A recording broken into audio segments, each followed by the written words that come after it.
Sejam todos bem-vindos a esta casa que sempre nos recebe com tanto carinho e sempre com os braços abertos há décadas.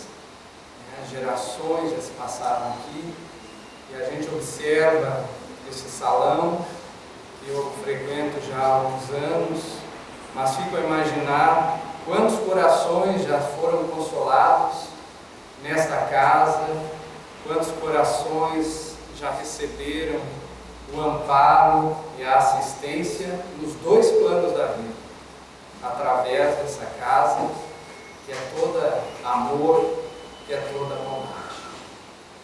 Como dizia o nosso irmão Paulo, convido a todos para refletirmos juntos sobre mais um capítulo do Evangelho segundo o Espiritismo, o sexto capítulo, dentre os 28, que está contido nesta obra decodificada por Allan Kardec, mas que é o Evangelho de nosso Senhor Jesus Cristo, esclarecido à luz da doutrina espírita.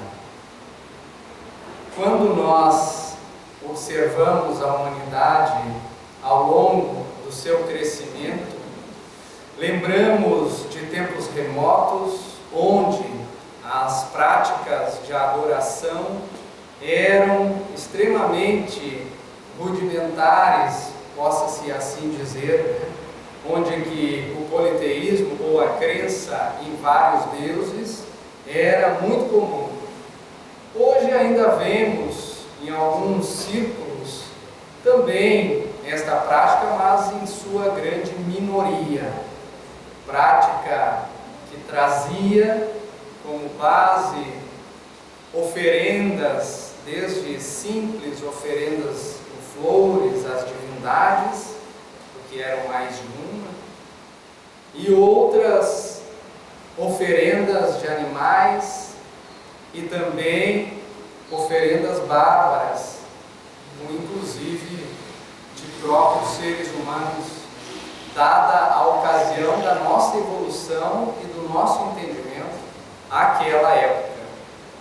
Mais tarde, com a crença de um Deus único, paulatinamente foi-se abandonando esses rituais mais primitivos,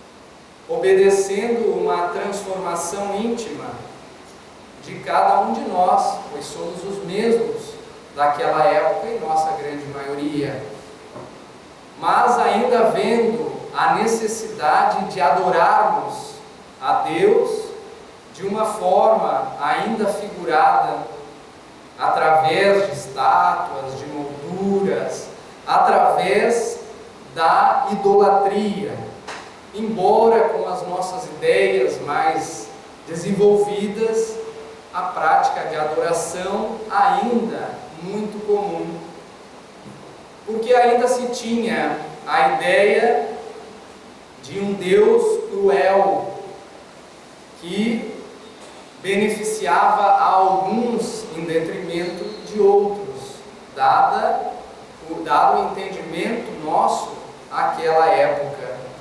E aí se vê naquela ocasião a construção de nichos de adorações, templos suntuosos, embora ainda os vemos hoje com todos os adornos que a nosso entender são desnecessários hoje, compreendendo melhor, e os nichos de adoração doméstico também, né? Espaços físicos destinados a esta intenção.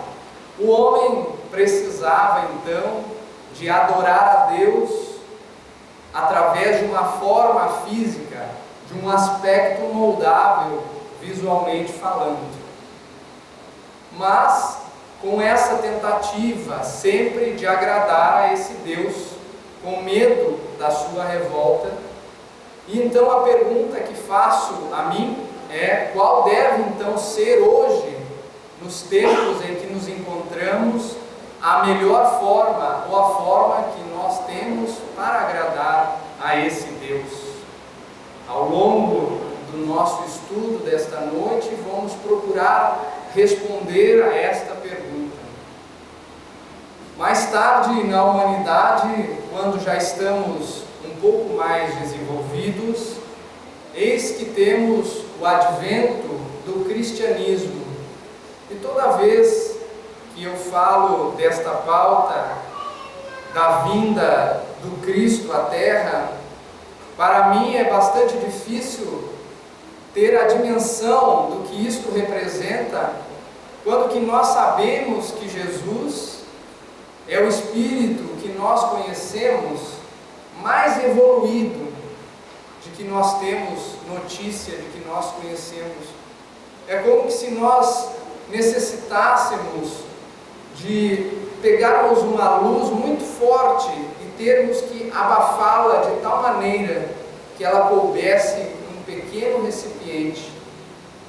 Jesus, tendo ele já passado por todas as fases evolutivas, pertencendo à ordem dos espíritos puros, nobres, fez-se pequeno para estar entre nós, para que nós pudéssemos olhar para Ele e nos vermos naquela condição. Ele se fez carne para demonstrar que nós também, sendo carne como Ele foi, nós temos as condições de ultrapassar as dificuldades pelas quais nos é necessário. Jesus não desdenhou e não desdenha estar entre nós, seus irmãos ainda tão primitivos, frente ao que ainda temos a percorrer.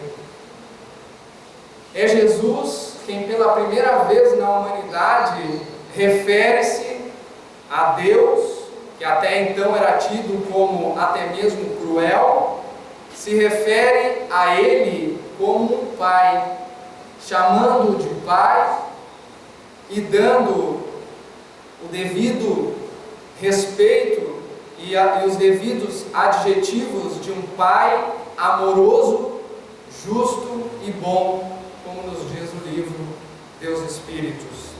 Sendo então uma ideia totalmente oposta àquela que ainda algumas pessoas o trazem até hoje como oposta ao Deus dos exércitos. Então ele nos revela um Deus de amor. Em um livro intitulado Emmanuel, pela psicografia de Chico Xavier, por este mesmo Espírito, Emmanuel, nos fala sobre este tema, nos ajudando a compreendê-lo da seguinte forma: o cristianismo inaugura um novo ciclo de progresso espiritual. Renovou as concepções de Deus no seio das ideias religiosas. Todavia, após a sua propagação, várias foram as interpretações escritas, dando motivo a que as facções sectaristas, ou seja, as facções intolerantes, tentassem isoladamente ser as suas únicas representantes. Ou seja, alguns grupos religiosos tentaram, e hoje ainda se observa em alguns casos, achando-se capaz de deter o conhecimento, não poucas vezes, para escravizar algumas pessoas que se entregam de uma forma tão simples a teorias e a situações apresentadas, não é? Isto hoje, nós, enquanto humanidade, com um intelecto muito mais desenvolvido, temos a capacidade de discernir a este respeito. A busca de Deus, portanto, não deve ser fora, no outro.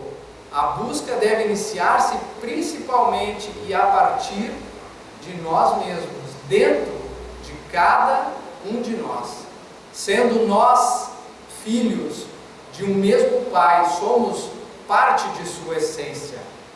O homem, então, com a lei do progresso e com o advento do Cristo em nós, é impulsionado a ascender, ou seja, a alçar planos mais elevados, a rever as suas concepções e o significado da sua própria existência, como o próprio Espiritismo nos convida constantemente a revisarmos as nossas concepções íntimas e também nos convida a refletirmos sobre a nossa destinação, de onde viemos, o que fazemos aqui, por que estamos aqui e para onde que a gente vai. Será que a vida encerra-se quando o corpo físico entrega as suas forças? São respostas que muitos de nós buscaram e que hoje encontramos principalmente na nossa doutrina amada, a nossa doutrina dos Espíritos. Kardec, no capítulo tema desta noite, nos ajuda também nesta compreensão, falando do Cristo Consolador, que todas as dores, todas as misérias, as nossas decepções, as dores físicas da matéria, a perda dos entes queridos, encontram a consolação na fé no futuro, na confiança na justiça de Deus, que o Cristo veio ensinar aos homens. Nos convida ao estudo, à reflexão, nos dando a convicção de que, se nós compreendemos Deus como justo, justo é a sua causa, o que nos acontece. Deus não está nos punindo, Deus não pune a ninguém, Deus não se ofende. Se hoje nós passamos por dificuldade, nos explica os benfeitores espirituais, é porque são as consequências de atos que nós praticamos em outras oportunidades. Assim como, se nós praticamos atos benevolentes, o resultado disso são situações hoje melhores do que outras que nós passamos quando nós causamos dificuldades em outras oportunidades. Mas, no capítulo 1 do Evangelho segundo o Espiritismo, Jesus nos diz, através dos benfeitores, que pela caridade permitiu Deus ao homem ver a verdade varar, transpor a terra. Ou seja, pela bondade de Deus, nos permitiu a vinda de Jesus estar entre nós para nos mostrar um caminho menos doloroso, um caminho de harmonia e de paz. Em O Livro Consolador, de Chico Xavier, pelo Espírito de Emmanuel, nos diz que Jesus não foi um filósofo simplesmente, como outros que passaram à face da terra. Ele sim foi um enviado de Deus, a própria representação do Pai junto ao rebanho de seus filhos transviados, nós. E é o diretor angélico do nosso ordem. E aí ratificamos o que dizíamos anteriormente na questão 625, tão constantemente comentada nas tribunas de O Livro dos Espíritos, que Kardec questiona a espiritualidade. Qual o tipo mais perfeito que Deus tem oferecido ao homem para lhe servir de guia e modelo? E a resposta mais curta de O Livro dos Espíritos é essa: Jesus. Esse é o modelo, o guia, o farol da humanidade a que nós todos devemos nos espelharmos para seguirmos este caminho indicado por Ele através do seu Evangelho. Jesus, tendo estado entre nós, Ele nos é uma referência física. Ele passou pela infância como nós, Ele cresceu na sociedade como nós, mas Ele passou por muitas dificuldades físicas imerecidas, pois é um espírito puro. E nós, que dizermos, se nós ainda temos tantas situações a compensar a lei de Deus, a lei divina? A sua encarnação, a encarnação de Jesus, nos mostra Ele não como um supremo, mas como um irmão mais velho, que estende a sua mão para nós, seus irmãos mais jovens, nos ajudando na nossa caminhada, nos ajudando a ultrapassar as dificuldades que nós enfrentamos. É Ele a autoridade mais branda e pacífica que passou pela face da terra. E é interessante esse tema, que tão atual ele se torna mediante a tantas dificuldades que todos nós estamos enfrentando neste momento pandêmico, que já se falava há tanto tempo atrás, mas parecia que era algo inatingível, que não iria acontecer, embora sempre pronunciado, os tempos preditos, as dificuldades, enfim, demos o nome que nós quisermos, né? E eis que nós somos convidados a agora fazermos parte da história, neste momento em que a humanidade definitivamente começa a transpor essa idade juvenil, vamos dizer assim, para um crescimento espiritual ainda maior, entrando num mundo definitivamente regenerado. Naturalmente que isso não ocorrerá de uma hora para outra, mas então não temos mais tempo a perder. Está aí a tecnologia que nos permite falar a qualquer parte do planeta de forma praticamente instantânea. Hoje buscamos pelas vias da internet os assuntos dos mais variados, desde os mais banais aos mais instrutivos, sem falar que a lei de Deus está inscrita na nossa consciência. Em o livro Vinha de Luz, de Chico Xavier, ainda pelo Espírito de Emmanuel, nos fala das verdades do mundo, onde que verdades estagnadas são tratadas nas igrejas dogmáticas. Os dogmas é aquilo que se diz é assim, porque é assim e é intransponível. Verdades provisórias trazidas pela ciência.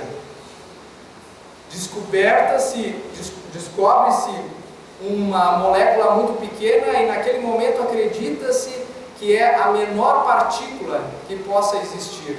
Passado algum tempo, descobre-se que não mais. Existem outras partículas ainda menores, por isso, verdades provisórias da ciência.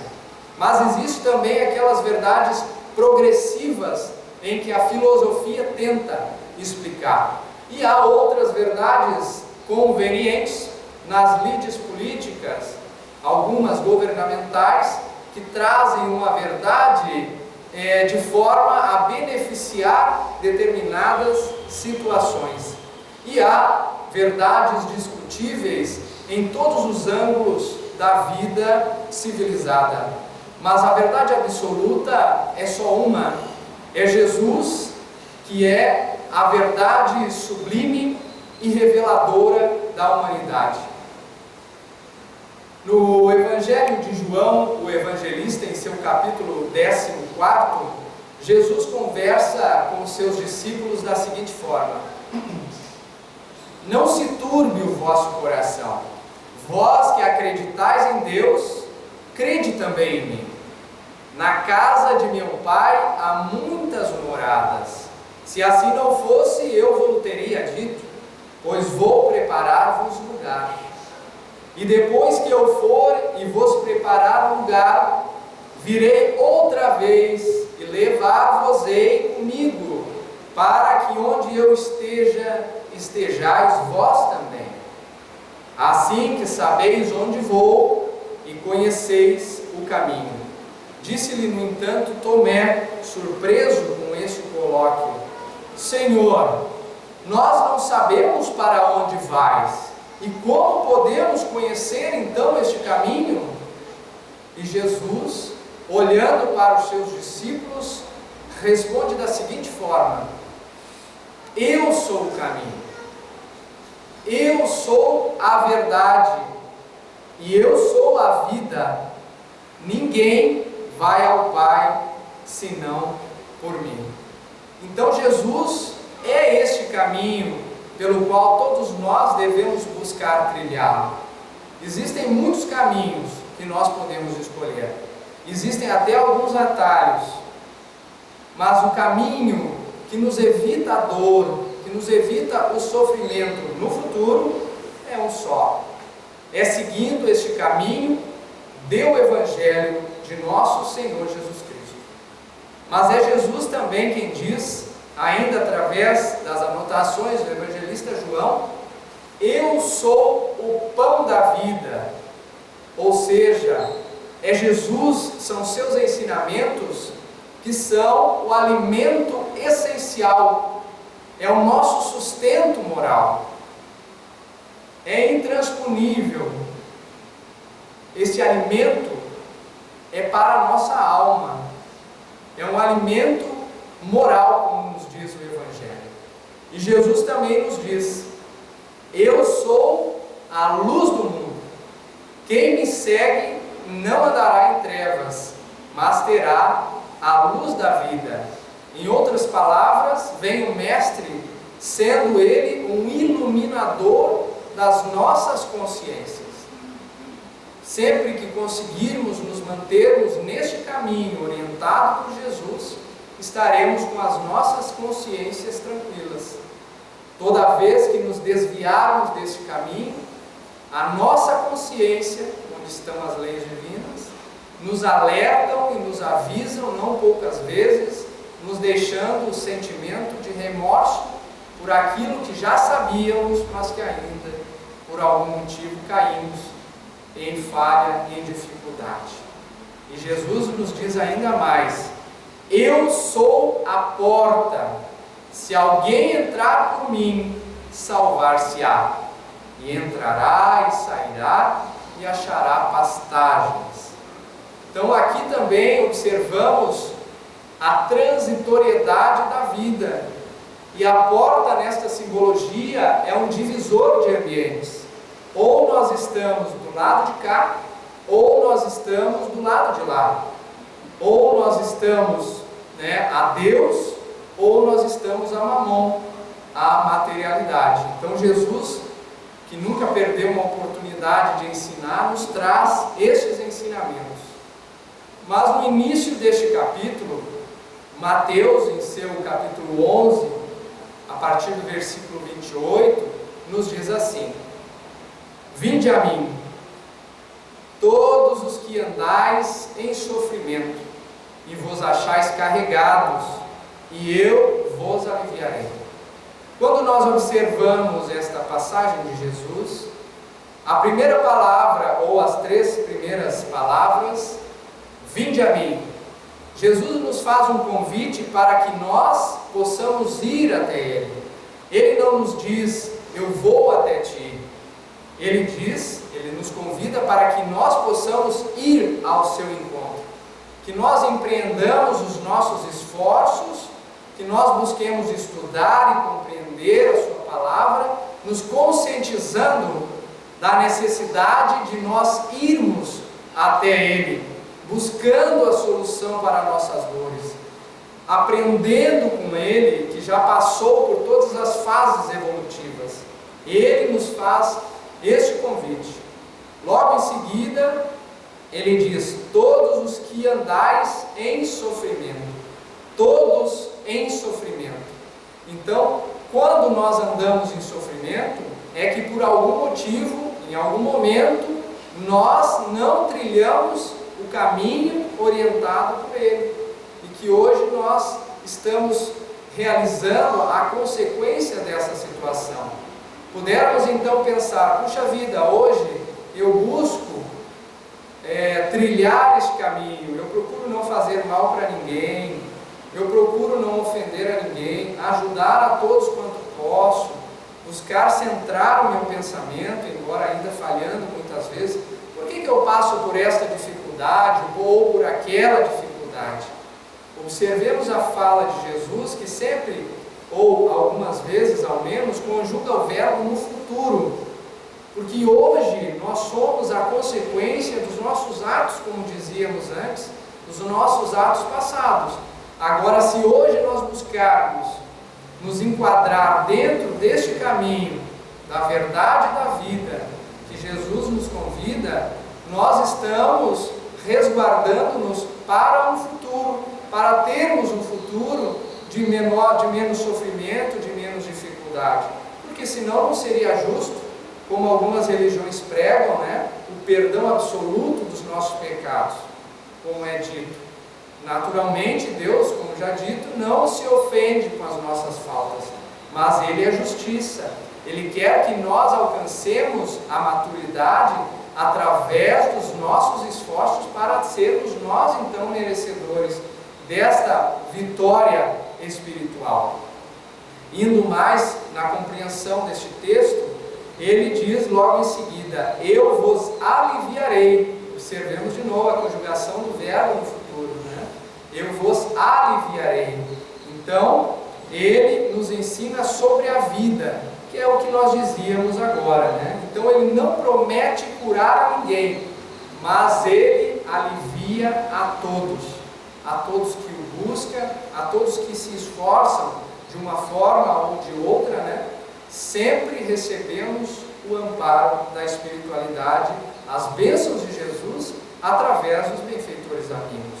Conhecer os seus ensinamentos agora, buscar em seguida senti-los e imediatamente nós procurarmos então vivenciar os seus ensinamentos.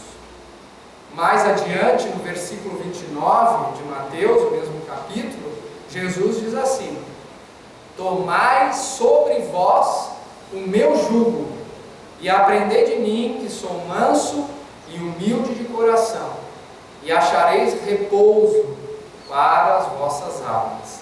A primeira palavra, tomai, é uma tomada de posição, nos incita a uma atitude consciente. Tomai sobre vós o meu jugo.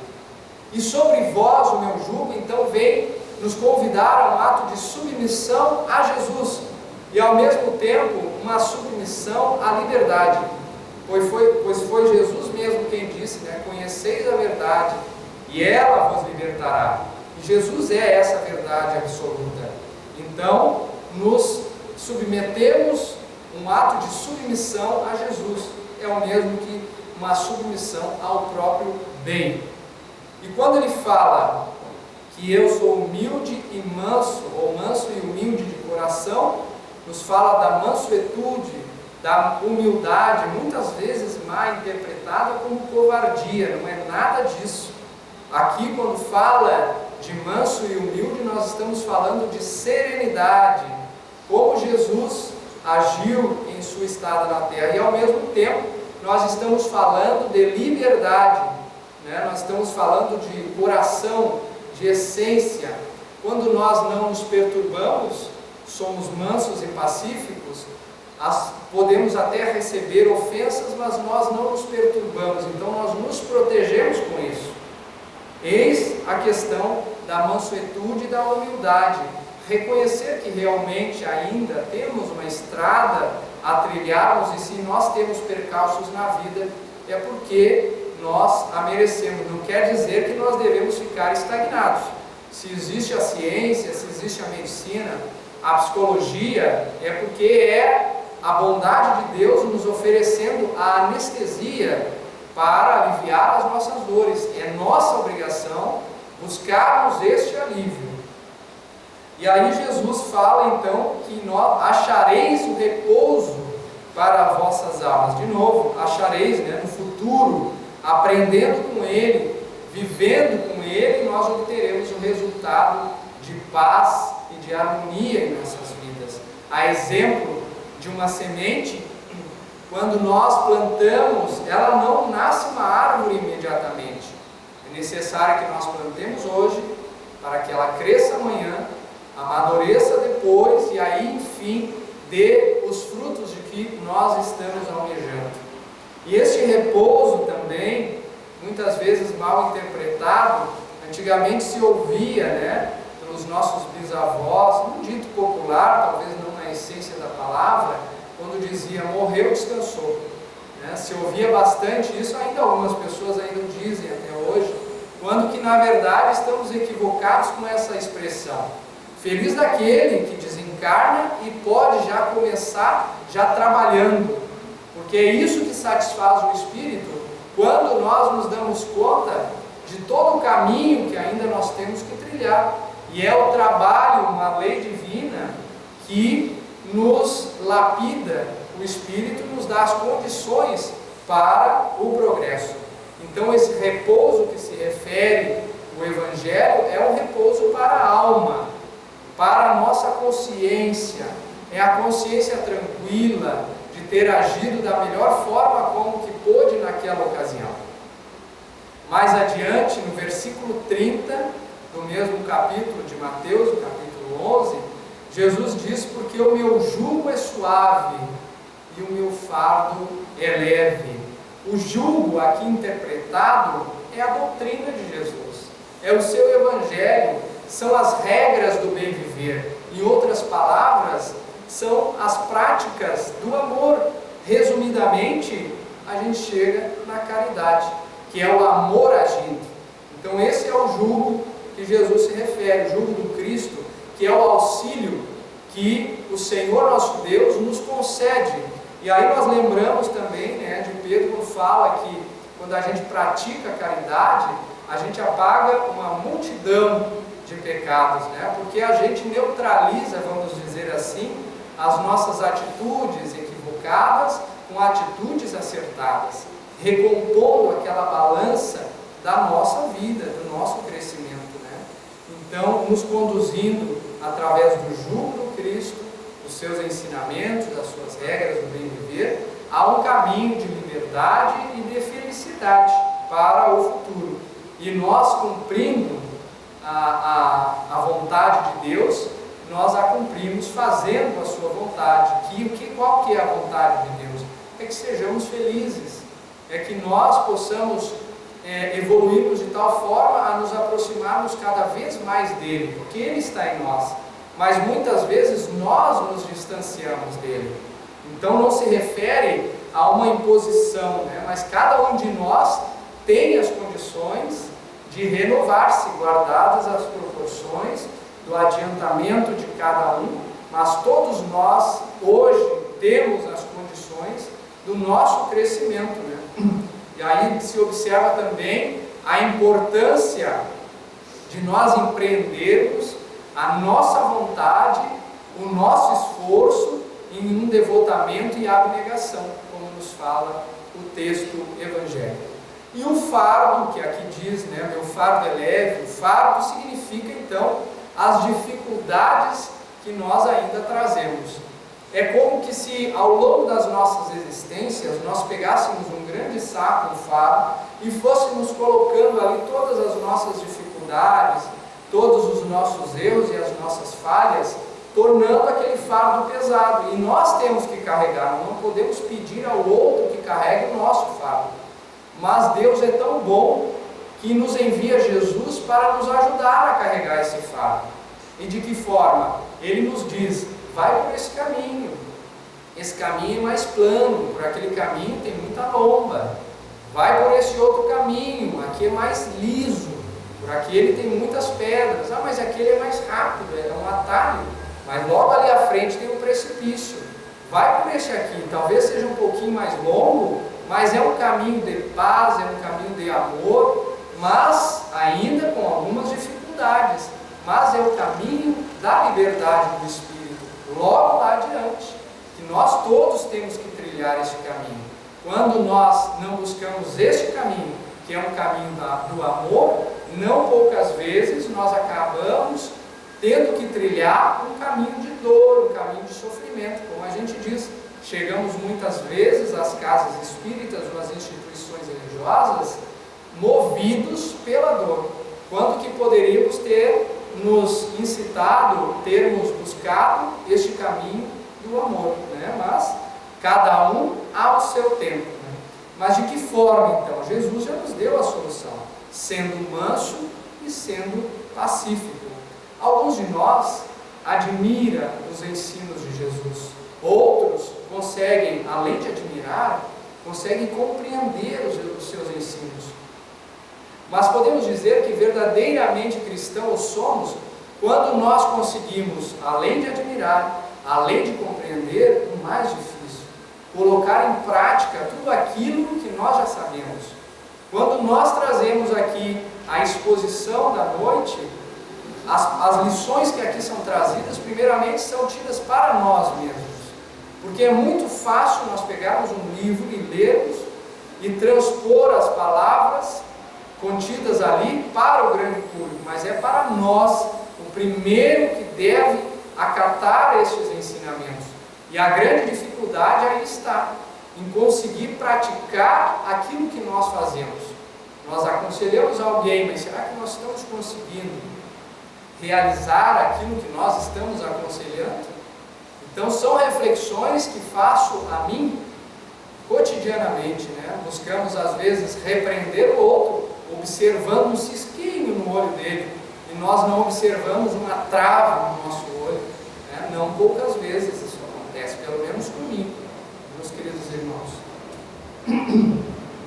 Indo mais adiante, então Jesus não foi esse legislador moralista e não teve outra autoridade que senão a sua palavra. Veio cumprir então as profecias, ensinar aos homens a verdadeira vida, ensinar-lhes este caminho de amor, como temos dito.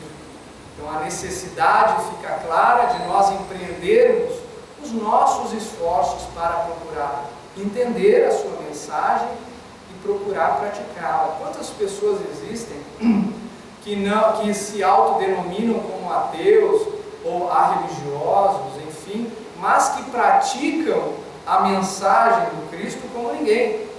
Então o que vale mais? Nós dizermos eu sou destro daquela religião, ou eu ser um praticante fiel da mensagem do Cristo?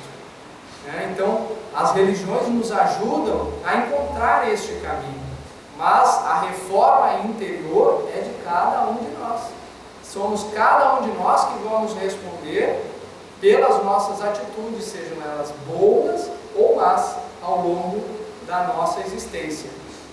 E os ensinos espíritas, então, vêm ratificar, reafirmar os ensinos do Mestre Jesus e vêm complementar alguns, ainda trazendo de forma direta, de forma simples, não mais com a necessidade das alegorias e das historietas ou das histórias em que Jesus necessitou nos trazer, dada a nossa compreensão naquela ocasião. Kardec nos lembra que Jesus é a alavanca de que Deus se utiliza para fazer com que nós, a humanidade, avance mais rápido. Após a vinda do Salvador, muitos acontecimentos transformaram o mundo. O incentivo à liberdade de pensamento, muito motivada por aqueles acontecimentos dados como o iluminismo, por exemplo, inicia-se então a idade da razão, meados do século XIX, para vencer a ignorância, a superstição e o fanatismo. Então vem o Consolador prometido por Jesus, que quando ele disse que ele iria para a espiritualidade, mas que mandaria um outro Consolador. Eis que nos chega a doutrina espírita, nos trazendo consolo, nos esclarecendo de muitos pontos em que for deixado propositadamente aquela cortina sobre alguns ensinamentos, pois não tínhamos condições de compreender naquela ocasião. E agora o Espiritismo nos traz de uma maneira muito clara e muito direta, ratificando os ensinamentos do Mestre e mostrando ainda tantos outros, né? Então o Espiritismo é a promessa do Cristo. Ele vem ser este colaborador de Deus, valorizando a fé raciocinada e contrapondo ao materialismo e ao declínio do dogmatismo. No capítulo que nós estamos estudando, Kardec e os benfeitores nos ajudam a esclarecer quando diz que o Espiritismo chama aos homens à observância da lei. Ensina todas as coisas fazendo compreender o que o Cristo só nos disse por parábolas. Também vem abrir os olhos e os ouvidos, porque fala sem figuras, sem alegorias, levanta o véu intencionalmente lançado sobre certos mistérios. vem trazer a suprema consolação aos deserdados da terra e a todos que sofrem, atribuindo causa justa e fim útil a todas as dores. É realmente um consolador, né? Mais adiante nos diz que não basta relembrar os ensinamentos proferidos por Jesus, mas entendê-los plenamente, sem as limitações da linguagem literal ou simbólica comum dos textos evangélicos. O Espiritismo, então, revive as lições evangélicas na forma como Cristo ensinou, livre de dogmas e de normas teológicas, e também por esclarecê-las em espírito e em verdade. Então, quando nós nos dissemos espíritas, então espírita deve ser a nossa conduta, espírita deve ser o nosso modo de pensar, o nosso modo de agir, espírita deve ser o nosso nome. Espírita é o mesmo que cristão, é seguirmos os passos do Mestre, agindo, pensando e procurando sempre vivenciar os ensinos deixados pelo nosso Mestre e amigo Jesus. Também é através do exercício do amor, né, como já nos disse anteriormente. Em O Livro dos Espíritos, respondendo àquela pergunta inicial dos nossos estudos, né, qual é a melhor forma que nós temos para agradar a Deus, no Livro dos Espíritos, na questão 642, Kardec questiona a pleiade de espíritos superiores, quando ele pergunta: para agradar a Deus e assegurar a sua posição futura, bastará que o homem não pratique o mal? Então ele pergunta: se o homem simplesmente não praticar o mal, ele está agradando a Deus? O que nós achamos sobre isso? A primeiro momento nos parece que sim, basta não fazer o mal. Mas quando nós lemos a resposta, nos diz o seguinte: não, cumpre-lhe fazer o bem no limite de suas forças, porquanto responderá por todo mal que haja resultado de não haver praticado o bem. Então nós responderemos pelo mal praticado, mas também pelo bem que nós deixamos de fazer, que estava ao nosso alcance. Então não simplesmente fazer o mal, não fazer o mal é suficiente, é necessário que façamos o bem. Senão, não fazer o mal, que crédito nos dá? É nossa obrigação não fazer o mal. Então, é necessário que nós façamos o bem, não fazer o mal e fazer o bem. Isto sim agrada a Deus. Na questão 769 complementa a resposta: não pode agradar a Deus uma vida pela qual o homem se condena a não ser útil a ninguém. Que agrado podemos fazer a Deus não sendo útil? Então nós estamos aqui para algum fim útil. Na questão 725 nos esclarece: a Deus não pode agradar, complementando a questão 769, ou vice-versa, a Deus não pode agradar o que seja inútil, e o que for nocivo lhe será desagradável. Então, sendo inútil, sem utilidade, leia-se aqui, e fazendo mal, naturalmente não estamos agradando a Deus e estamos nos comprometendo com a sua lei.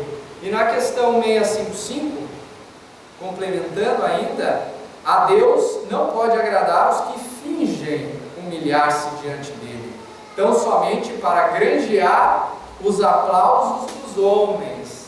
Então, por vezes, nos apresentamos como uma pessoa boazinha, mas lá em casa somos carrascos. Então, não há como agradar a Deus agindo de uma forma semelhante a esta. Então, nós temos que buscar vivenciar o Evangelho em todos os momentos de nossa vida. Mas é natural, queridos irmãos, que tropecemos ainda muitas vezes. Mas o verdadeiro espírita, como nos diz o Evangelho também, é aquele que reconhece-se ainda falho, mas que empreende as suas forças em se corrigir dia a dia, paulatinamente buscando melhorar-se cada vez mais a cada dia. A exemplo de Santo Agostinho, fazendo aquele exame de consciência todas as noites. O que será que eu fiz hoje que possa não ter agradado a alguém? Ou o que será que eu poderia ter feito de melhor, mas que eu não fiz? A melhor demonstração que nós podemos dar de amor é pelo trabalho digno. Como diz um amigo meu, sempre repito, aquele que não trabalha, dá trabalho. Não é aquele que não pode trabalhar, mas aquele que pode trabalhar e não trabalha, certamente dá trabalho a alguém. Então o trabalho faz parte da lei divina, né? Nós temos que trabalhar para ocupar a nossa mente, é o trabalho psíquico, é o trabalho físico. E o Espiritismo nos diz, utilize a fé pela razão. Creia, mas creia consciente no que tu estás crendo. Isso também é um convite para todos nós, para que possamos pegar este livro, o Evangelho segundo o Espiritismo, que é dado como um livro de cabeceira, relermos ou lermos pela primeira vez este capítulo e os outros, e tomarmos então as nossas próprias conclusões acerca do que está sendo dito aqui nesta noite e acerca do que está escrito neste livro consolador da humanidade. E Lucas então conclui o nosso estudo nessa noite quando nos diz: e por que me chamais Senhor? Aliás, por que me chamais Senhor, Senhor, e não fazeis o que eu digo? Então Jesus questiona a Lucas, questionando aos discípulos, né? Por que me chama Senhor, Senhor, mas tu não segue o que eu te digo para fazer? Então é essa a reflexão que eu gostaria de deixar para todos nós, para que possamos refletir, para que possamos buscar a compreensão acerca dos ensinamentos desse mestre amoroso, que está sempre trabalhando ao nosso favor e nos sempre enviando esta pleiade de benfeitores amigos a nos inspirar, está sempre à disposição, quando nós também estamos à sua disposição, estamos empreendendo os nossos esforços. Que Deus abençoe-nos a todos, aos nossos familiares e amigos, que a paz do nosso Senhor Jesus Cristo permaneça conosco, hoje e sempre.